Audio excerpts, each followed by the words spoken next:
ప్రముఖ ద్విచక్ర వాహన తయారీ సంస్థ సుజుకి మోటార్ సైకిల్ ఇండియా దాదాపు 4 లక్షల స్కూటర్లను రీకాల్ చేసింది. ఆ సంస్థ తయారు చేసిన యాక్సెస్ 125, అవెనీస్ 125, బర్గ్మాన్ స్ట్రీట్ మోడళ్లు రీకాల్ చేసిన వాటిలో ఉన్నాయి. Society of Indian Automobile Manufacturers వెబ్సైట్లో ఆ వివరాలను కంపెనీ పొందుపరిచింది.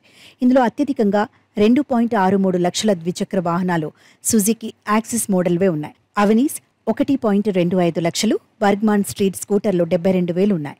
ఇగ్నిషన్ కాయిల్లో భాగంగా వినియోగించే హై టెన్షన్ కోడ్లో లోపాన్ని గుర్తించిన కారణంగా ఈ రీకాల్ చేపట్టినట్లు కంపెనీ పేర్కొంది. 2022 ఏప్రిల్ 30 నుంచి అదే ఏడాది డిసెంబర్ 3 మధ్య తయారు చేసిన వాహనాల్లో ఈ లోపాన్ని గుర్తించినట్లు కంపెనీ పేర్కొంది. ఈ లోపం వల్ల ఇంజిన్ మధ్యలోనే ఆగిపోయే అవకాశం ఉందని కంపెనీ తెలిపింది.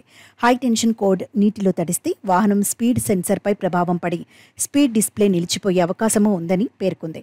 రీకాల్ ప్రక్రియను ఇప్పటికే సుజుకి చేపట్టింది. ఆయా వాహనాలు కొనుగోలు చేసిన వాహనదారులను సంప్రదిస్తోంది. దగ్గరలోని సర్వీస్ సెంటర్లో ఉచితంగానే సంబంధిత పార్ట్ను రీప్లేస్ చేసి ఇస్తామని కంపెనీ పేర్కొంది.